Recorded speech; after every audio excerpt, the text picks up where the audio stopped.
It's a beautiful Monday here in the city of Port Harcourt, and we want to thank you so much for joining us here on TAP TV. This is the newspaper review where we bring you the headlines across newspapers around Nigeria. And of course, we also talk about these headlines right here on the program. My name is William Sabule, and right here on the show is Victor Sioko. You're welcome. Thank you, sir, and Happy New Week. Yeah, Happy New Week to you too. All right, together we're going to go through these headlines, but you, our viewer, is also part of the program, so do well to drop your comments. And if you're just seeing this video for the first time, please do well to also subscribe to the channel, click on the subscribe button, turn on the notification, and also connect with us on all our social media platforms. We're on Facebook, Instagram, of course on X, also known as Twitter. All right, we're going to get right away into the conversations for today. That is the newspaper headlines. But before we go there, Victor, how was your weekend? My weekend was okay. Right. It was okay. No much activity, but then it did its own thing, and we are here again. Good to know. Yeah, hoping for a good week. And of course, yeah, aside the Israeli war and people following up that story, the weekend was a bit quiet, not too much activities, like you said. But then, let's see what the papers say, whether they also agree with us. All right, let's begin with this day newspaper. And on this day, we have a headline from the top there. It says, Shetima, that's the Vice President, Shetima leaves for Beijing to attend Road Initiative Forum for International Cooperation to also participate in AFDB World Food Price Facilitated International Dialogue in USA. All right, details of that story is on page 5, I beg your pardon, of this day newspaper. We also see a headline here, Stand Chart report, Nigeria orders exports may hit $1 trillion by 2035. Right, page 8 is where details of that story is. We move on to the main headline on this day. It reads here, enough is enough. Pope Francis wades into Israel-Gaza war, says humanitarian laws must be respected. Gaza hospitals overwhelmed as shelling continues. Israeli forces readying for ground invasion. Hamas critiqued by Palestinians. Abbas removed from comments. All right, also we see as headline here, Ganduje will protect APC's mandate in Nasarawa. Interesting. Ganduje has been talking about protecting the mandate of the APC in Bayelsa, Nasarawa. Now we hear there's also Kogi and all of those other places where they're vying for elections in November. All right, let's get into one of the headlines that we would need to talk about, and that would be the story coming out of Israel. Well, the story coming out of Israel is not going away anytime soon because of things we're hearing. Both sides have refused to, shield their swords. They're still at each other's throats, and it's not getting any better, like I always say it. And this time, Pope Francis is wading into the matter and is calling for some kind of peace talks to begin. While the reports are saying the hospitals are overwhelmed, especially on the Gaza side, the Palestinian side. Yes, Israel has really come hard on them, and they are not stopping. They are beginning to move in through the ground borders and all of that, causing more harm to the Palestinians. And no wonder Pope Francis is coming up to say, at this point in time, everybody needs to speak up and appeal to both sides to shield the swords. What's your take on the entire happenings coming out of Israel? Yeah, I was so excited when I saw the news about Pope Francis coming out to make his statement. He's somebody that is being heard, somebody that people listen to. So at the moment, I think that should also send some signs to the people of Israel out there. I know that the Pope is someone that is being respected worldwide, and being a Christian and then being a Jew, you find out that somehow Jews respect Christians and Christians respect Jews. So I hope the message is clear to them, because personally I also think that they are not respecting the rules of engagement. Sure. Okay, they're not respecting the rules of engagement. And one will also say that they are trying to also make a statement that so that this kind of atrocity that the Hamas militant groups have caused will not be repeated. When you say they don't respect, the rules of engagement, that is so true. you know, but then again, that's for both parties because it's not peculiar to the Israeli. But Hamas side. are militant groups. They are militant groups, yeah. But then, they will not accept that, though. At this time, they are not engaging in this war alone. It is more like, you know, even though we don't want to put it that way, but it looks like that. It looks like a religious war between the Israeli and between the Jews and the Palestinians, and that's why Israel is not holding anything back. It's not like they are going out looking out for these what did you call them, terrorists that are living in the Gaza Strip. They are going out all against the people of Gaza and the Palestinians there, and so they're not slowing down because they believe that this is not just Hamas now. Also, they came into our homes, shot our children while they were asleep, shot our wives, raped our daughters, packed them in the sitting room, blew them up. And why do they feel that we cannot do the same to them if they have, you know, desecrated our homes the way they have? Why can't we do the same to them? And that's where, you know, everybody is saying, okay, some level of caution needs to be taken at this time, because if that is what it is, then really all the rules of engagement in terms of war has been thrown out of the window. But mind you, if you ask the IDPs, that's the Israeli Defense Forces, they will tell you that they are attacking Hamas and their leaders. Okay? But then, you know that whenever bombs are being thrown, or most times bombs are being thrown, it affects civilians out there. And it's not just enough to say that they are attacking or they are going all out for just the militants and the terrorists, as it were. I mean, images coming out of the Gaza Strip is not any good. Because when these shellings take place and these bombs hit residential area, and you say these militants are stationed in those areas, so okay, there is no holding back.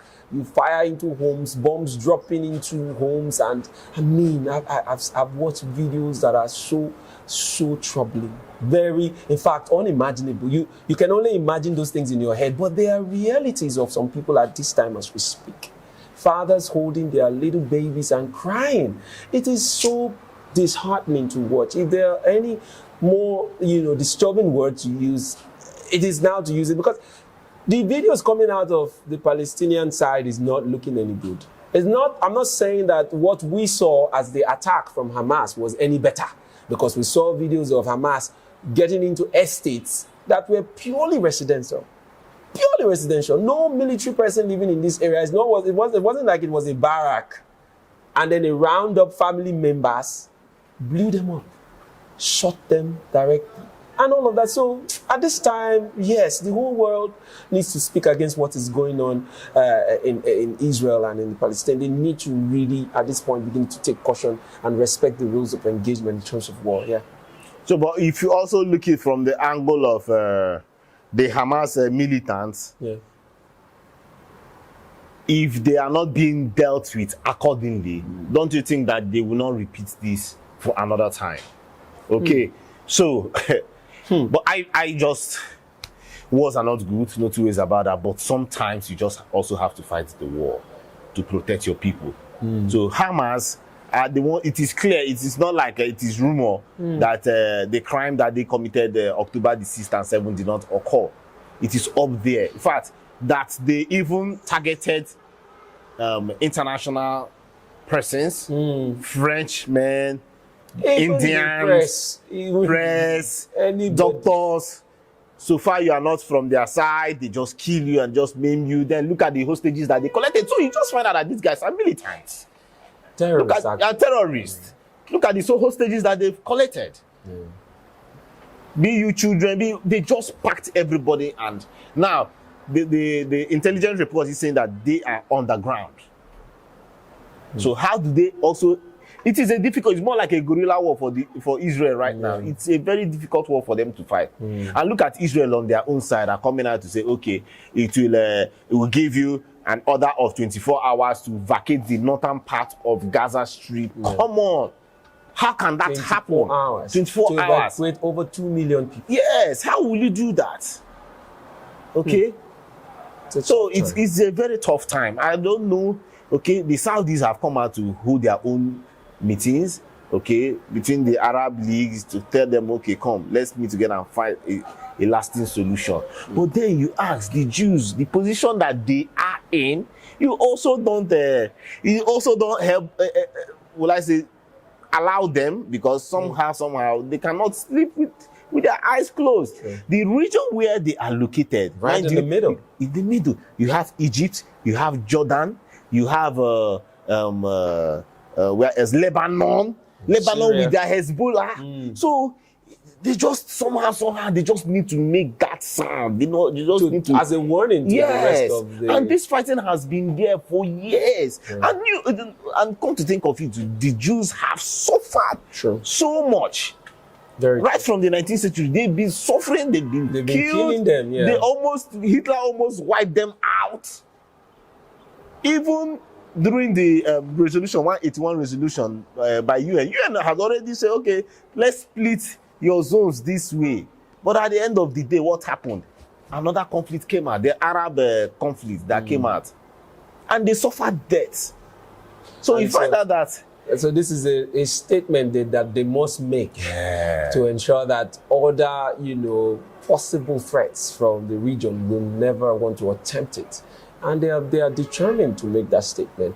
But while they are at it, I understand the call from Pope Francis, which is, while you're trying to, sound or put out this information, this loud warning to everybody, you're not doing it with megaphones. You're doing it at the cost of many lives, including the lives of children, mothers, innocent people that have nothing to do with this senseless war, as I say it. I call it senseless. Everybody trying to assert their authority and their position. While you're doing that, a lot of lives that should, avoidable circumstances have been, experienced. And that's what the Pope is saying at this point in time. I think some of your points have been made clear. But is Hamas also feeling defeated? I don't think so. No. They're still sending back messages that, don't worry, if you come at us 5 times, we'll come at you 15 times. So you see why I said this war is not ending anytime soon. And it's very unfortunate. And some protesters, last weekend was more of protest. Yeah. We saw the protests all over the Arrests happening here and there, London, UK, as in London, down to even Edinburgh and Scotland. It was everywhere. France, even South Africa. I don't know whether Nigeria. Yes. Yeah, we saw Shiites. The Shiites in Abuja. Somewhere in Abuja and Kaduna also coming out to the street to protest. But the issue now is some of these protesters will not even speak the truth. So, they come out to lay blames on the Israel army committing atrocity, forgetting that it's the Hamas that caused these issues. Why will you just wake up in the morning and start killing people? Let's even ask the question. If the tables were turned and you had the same power that Israel has, firepower, world power, strength, the way Israel does, tables were turned, that you were in your parlor. Okay, so you are the governor of River State in your parlor. You have heavy military backing and strength. And then one tout from one bush came into your house, killed your first son, killed your daughter, killed children that were sleeping, raped your mother, and then walked away. He ran back to the creek. Let's say for instance, ran back to the creek. And then, because the world feels that he's a small boy, that his creek is too small compared to your firepower, you should not do anything. Who is going to keep quiet, actually? That's the same question Israel is asking. That are they not going to go all out to wipe out at least so that they can sleep with their 2 eyes closed? That's what Israel is about right now. They want to totally wipe out Hamas so that they can sleep in peace, maybe. And also send a warning to other bodies like Hamas that if you try it, the same fate you will suffer. So, while this is not fair to both parties, we just pray that in no time peace returns to the region, because it's not really helping the world at this time. Anytime any superpower or any nation gets into war like this, it disrupts a lot within the world economy, not just the world economy, a lot of things. There's the peace of the world begins to, hang in the balance, and we don't want that. We're just dealing with that of Ukraine and Russia still on ground, but then this one picked up. And we don't want to see issues like this coming up, because it could really spark, same or similar issues from different parts of the world. And so we hope that, yes, the message of the Pope should be heard loud and clear, and they act upon it.